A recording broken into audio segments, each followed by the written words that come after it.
नमस्कार दोस्तों, स्वागत है सारे लोगों का। एक तरफ एनटीए की पेपर लीक होती है और एक तरफ बीपीएससी टीआरई 2 की पेपर लीक होती है। एनटीए की पेपर जो लीक हुई है, नीट की जो पेपर लीक हुई है, इस पेपर की लीक के माध्यम में पूरे देश के अंदर पटना से लेकर अनेक राज्यों में, राजस्थान, उत्तर प्रदेश, इसके साथ साथ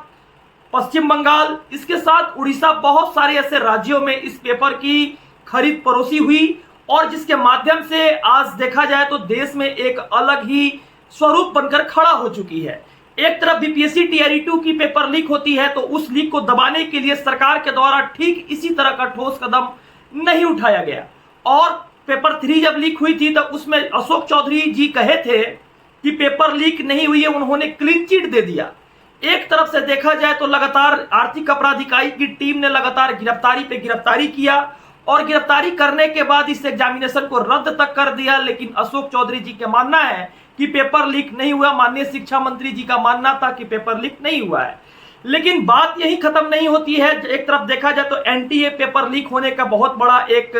सारांश सामने आकर खड़ा हो चुका है और एक तुष्टीकरण की राजनीति आकर खड़ी हो चुकी है। एक तरफ सुप्रीम कोर्ट ने अपना फैसला सुनाते हुए अपनी फैसला में एक अलग दलील दी। जिस तरह से एआईपीएमटी की पेपर जो लीक हुई थी 2015 में, all India pre medical test की जो पेपर लीक हुई थी, उसमें सुप्रीम कोर्ट का कहना था कि अगर एक भी डॉक्टर फर्जी बनता है तो ये फर्जी एग्जामिनेशन नहीं होनी चाहिए। उसके बाद अंततः जिस समय रिजल्ट आने वाली थी एआईपीएमटी की, उस समय इस पेपर को रद्द कर दिया जाता है।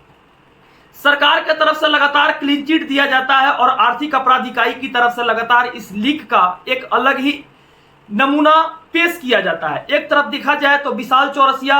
नाम का एक व्यक्ति जो उड़ीसा में रहकर नीट पेपर लीक कर देता है और पार्सो सिंह गुप्ता इसके बारे में इंटरव्यू में बता ही दिए थे कि अगर वो जेल में भी रहेंगे तो ये पेपर लीक हो जाएगी। लेकिन बिहार शिक्षक बहाली के अंदर बीपीएससी टीआरई 2 की पेपर लीक हुई थी। इस पेपर लीक से बड़ी बात है, एक अहम जानकारी हम सभी देना चाहेंगे आपके माध्यम से, और ये बड़ी खबर हम दर्शकों को बता रहे हैं कि टीआरई 2 में भी जो है वो धांधली की जो संभावनाएं जो है वो आर्थिक अपराध इकाई ने महसूस की है। और इसको देखते हुए जो इनपुट मिले हैं आर्थिक अपराध इकाई को कि गोपालगंज, सिवान और छपरा ये वो जिले हैं जहां से अभ्यर्थी जो है उन्हें आड़ा में लाया गया था। और जिस तरह से ये सेंटर बनाया गया था हजारीबाग में, उस तरह के ही सेंटर जो है वो आड़ा में बनाए गए थे और वहां पे भी जो अभ्यर्थी हैं उन्हें क्वेश्चन पेपर देकर के प्रश्न पत्र रटाए गए थे। हालांकि अब वो तरफ से भी नजर आई। अशोक चौधरी जी का कहना था कि पेपर लीक नहीं हुआ, जबकि न्यूज 18 का पुष्टिकरण किया गया था कि टीआरई 2 का पेपर आरा में लीक हुआ था और ये आरा में जो लीक हुआ था वो लीक मुद्दा को एकदम दबा ही दिया गया। और इस लीक मुद्दा को दबाने के बाद किसी भी न्यूज चैनल से ऊपर माननीय एंकर्स महोदय के द्वारा न्यूज कोई नहीं दिखाया गया। और बीपीएससी टीआरई 2 में आज लाखों आतंकवादी उसी तरह से एग्जामिनेशन देने के बाद आप देखे होंगे कि 15 से 20 दिन के बाद कटअप में उछाल इतना आता है कि मैथ्स का जो कटअप 60-61 रहता है उसकी बढ़कर 104 हो जाती है। जबकि पूरे राज्य से जितने सारे लोग थे वो लोग आए थे। आरा के अंदर एक जगह बनाई गई थी, न्यूज 18 ने पुष्टिकरण भी किया इसका। उस जगह बनाने के बाद उस जगह के ऊपर उन लोगों को दौर बैठकर उन लोगों का एग्जामिनेशन लिया गया। उस एग्जामिनेशन में इन आतंकवादियों को आप देखे होंगे कि श्रेय दिया गया स्कूलों में। लेकिन बात यहीं पर खत्म नहीं होती है। एक बहुत बड़ी न्यूज आई है आज के दिन। यह न्यूज एक दिल दहला देने वाला न्यूज है, क्योंकि बिहार शिक्षक बहाली में जो 300 लोग गिरफ्तार हुए थे, वो 300 लोगों में एक बच्चा बैंक्वेट हॉल, जो हजारीबाग के बैंक्वेट हॉल से गिरफ्तार हुआ था, उसमें से एक बच्चा ऐसा है जो पेपर लीक कांड में खुद ही शामिल है। वो ऑलरेडी कोई मुखिया जी थे, उनके साथ और डॉक्टर शिव के गैंग के साथ वो मिलकर आगे लीक कांड में नीट की पेपर में उसको गिरफ्तारी होती है। और एक तरफ से देखा जाए तो धर्मेंद्र प्रधान जो है भारत के शिक्षा मंत्री, केंद्र सरकार की तरफ से शिक्षा मंत्री है, वो पुष्टिकरण करते हैं कि नीट की पेपर लीक नहीं होती है और नीट की पेपर लीक नहीं हुई है। जबकि आर्थिक अपराध इकाई की टीम के द्वारा यह पुष्टिकरण किया गया कि नीट की पेपर लीक हुई है। और बिहार के ही आप देखे होंगे कि बिहार के ही तमाम न्यूज खबरों में आप दैनिक जागरण, यहां तक कि देखा जाए तो प्रभात खबर, हिंदुस्तान, इसके साथ तमाम जितने सारे पेपर्स है उन पेपर्सों में इसकी न्यूज की पुष्टिकरण की गई है कि नहीं पेपर लीक हुआ है। इसके बाद भी आप देखे होंगे कि जोधपुर से जो लोग थे, कुछ लोग यहां से जोधपुर गए, गुजरात गए, वहां पर भी कुछ लोग पोस्टर्स खरीद के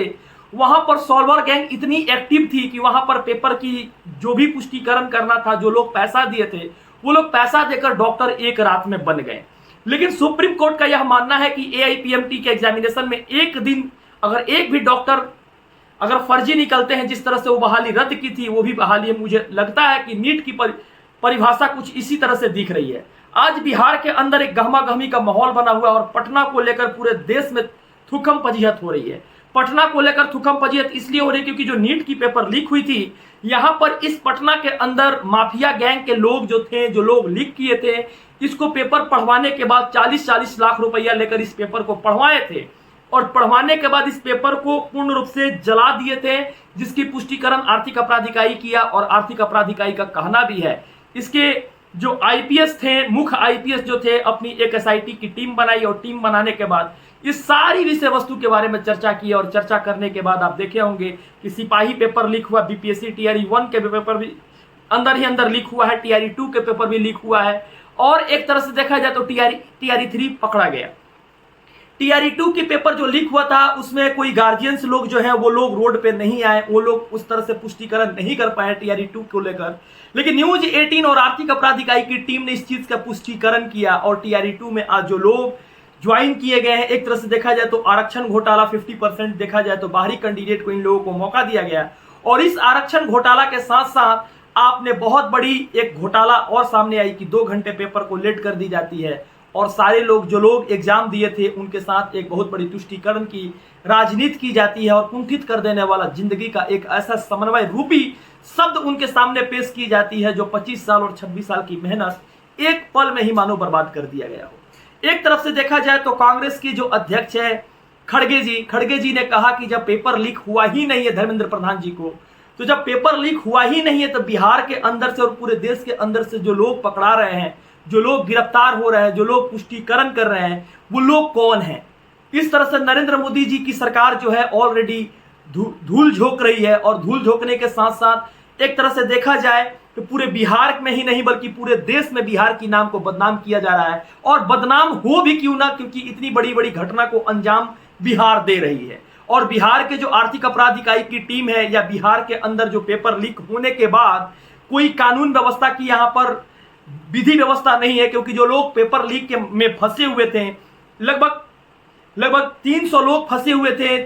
आप देखे होंगे कि बैंक्वेट हॉल से जो हजारीबाग के निकले हुए थे और 300 लोग फंसे हुए, उसमें एक लड़का ऐसा भी है जो नीट का पेपर लीक किया है। और कौन ये मानेगा कि बीपीएससी टीआरई 3 की जो एग्जामिनेशन हो रही है इसकी पेपर लीक नहीं होगी, क्योंकि उसमें कहना है कि कोई भी अगर कंपनी इस पेपर को लेकर आती है, चाहे किसी भी प्रेस के अंदर इसकी छपाई होती है, तो छपाई के समय ही इस पेपर को लीक कर दिया जाता है। और कुछ लोग ऐसे हैं जो 60 करोड़ 70 करोड़ रुपया लेकर इस पेपर को बेचते हैं और वो लोग कोई और नहीं, जैसे एनटीए के अंदर ही कुछ लोग ऑफिसर्स ऐसे हैं जो दे देते हैं। चाहे वो बीपीएससी टीआरई 1 का पेपर देखा जाए तो आर्थिक अपराध इकाई लगातार 3 बार बीपीएससी को समन भेजी कि नहीं आप एक बार जांच करने का मौका दीजिए, लेकिन बीपीएससी के अधिकारी ने इसको पूर्ण रूप से मना कर दिया। लेकिन आर्थिक अपराध इकाई की टीम ने कोर्ट जाने की फैसला बताई कि कोर्ट जाएंगे और इसके ऊपर मैं कार्रवाई करूंगा, लेकिन अभी तक इसके ऊपर कोई चर्चा नहीं हो रही है। एक तरफ 4 जून के दिन रिजल्ट आता है,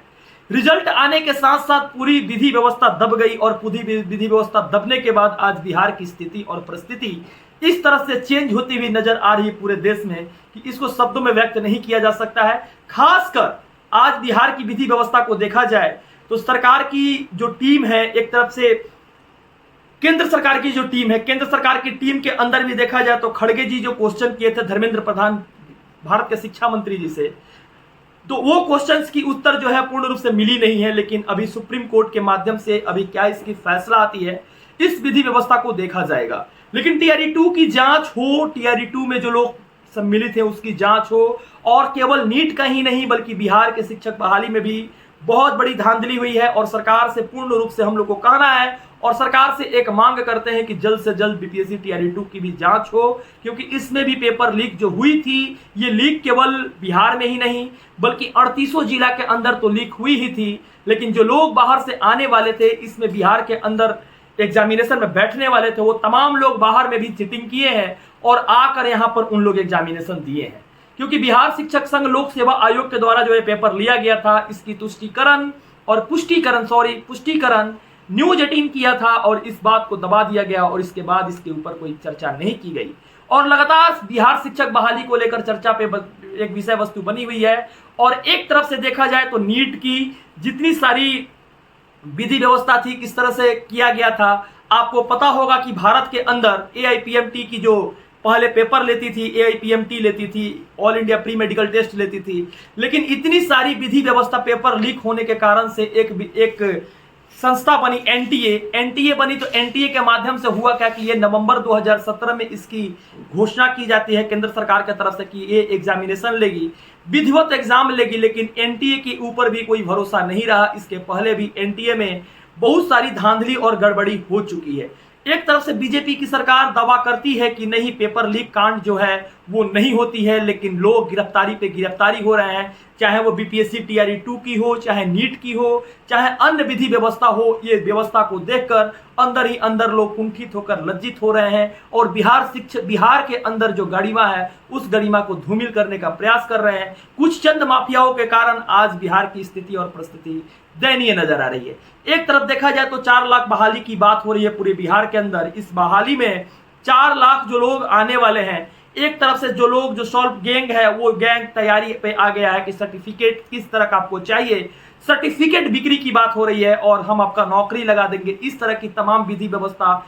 इस तरह की गैंग आकर सक्रिय हो चुकी है, क्योंकि जो लोग पहले से पढ़े हैं, जो लोग अपना टाइम शुरू से दिए हैं, वो लोग को अगर नहीं सब सफलता मिले, उन लोगों को अगर नौकरी नहीं मिले, उस जगह पे अगर किसी फ्रॉडिया की नौकरी मिले तो क्या इससे आप कुंठित होंगे या नहीं होंगे? क्या आपकी जो जिंदगी है इससे कुंठित होकर किसी और अन्य कदम को उठाएंगे या नहीं उठाएंगे? लेकिन बिहार की इस नीति ने, बिहार की इस परिस्थिति ने आज बिहार शिक्षक बहाली से लेकर तमाम अन्य क्षेत्रों में भी आज बिहार की स्थिति और परिस्थिति को दयनीय ही अंदर घोषित कर रही है। जिस तरह से सर्टिफिकेट बिक्री की चाल BPSC TRE 2 में आप देखे होंगे कि जो PG कैंडिडेट थे, लगभग 90% लोग ऐसे हैं जिनकी सर्टिफिकेट खरीद कर इनकी एस्टैट हुई है। और स्टैट के साथ साथ, क्योंकि 94% एस्टैट में रिजल्ट दिया गया था, जो लोग सर्टिफिकेट खरीदे थे उनकी रिजल्ट भी हुई। एक तरफ से देखा जाए तो 615 लोग बैठे थे फिजिक्स के पेपर 2 में, लगभग 615 लोग बैठे थे और 600 लोगों का रिजल्ट हो गया, उसमें 15 लोगों का रिजल्ट नहीं हुआ। उस 600 लोगों में लगभग पेपर 2 की मैं बात कर रहा हूं, जिसमें से लगभग 100 लोग ही बिहार के होंगे, बाकी जो 500 लोग हैं वो 500 लोग बाहर के होंगे। आप BPSC के TRE 2 के आप PGT कैंडिडेट अगर हैं तो आप RTI करके देख लो। अगर इस चीज में सत्य नहीं होगी तो मैं इसकी,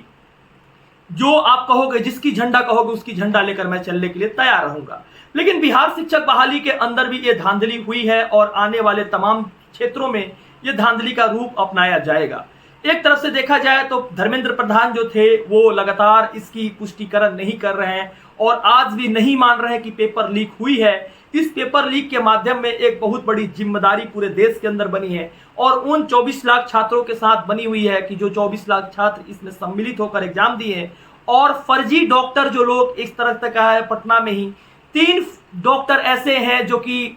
अपने ही क्षेत्र में उस पेपर को लेकर गए और सारे बच्चों को रटवाएं और रटवा कर खुद उनको डॉक्टर बना रहे हैं। शायद वो डॉक्टर खुद वैसे ही बने हैं और वैसे बनने के साथ साथ आने वाली पीढ़ी को भी उसी तरह का डॉक्टर बनाना चाहते हैं। इसीलिए नीतीश कुमार, आप देखे होंगे बीते दिन मेदांता हॉस्पिटल में गए थे अपने ट्रीटमेंट के लिए, जबकि पटना के अंदर एम्स है, पटना के अंदर PMCH है, पटना के अंदर NMCH है, पटना के अंदर IGIMS है, पटना के अंदर वो तमाम सारे सरकारी अस्पताल है, गार्डिनियर हॉस्पिटल है, बहुत सारे सरकारी अस्पताल है। लेकिन उस सरकारी अस्पताल में आखिर क्यों नहीं गए? क्योंकि एक तो आरक्षण के कारण से जो लोग डॉक्टर को बहाल किया गया है वो डॉक्टर सही उनको नहीं कर पाएगा। एक छोटी सी आंख खराब होती है, कान खराब होती है तो वो लंदन चले जाते हैं, दिल्ली चले जाते हैं। सोचो कि आम परिस्थिति, आम लोग जो हैं उनकी स्थिति और परिस्थिति क्या होगी, ये आने वाला वक्त और आने वाला समय ही बताएगा। लेकिन इस चैनल पे जो लोग नए हैं, इस चैनल पे जो लोग नए वीडियो देख रहे हैं, उम्मीद करते हैं कि वो परिवार के हिस्सा बनेंगे और आने वाले समय में कदम से कदम मिलाकर चलेंगे और तमाम विधि व्यवस्था के साथ आप लोग साथ दीजिएगा और चैनल को सब्सक्राइब कीजिएगा। धन्यवाद।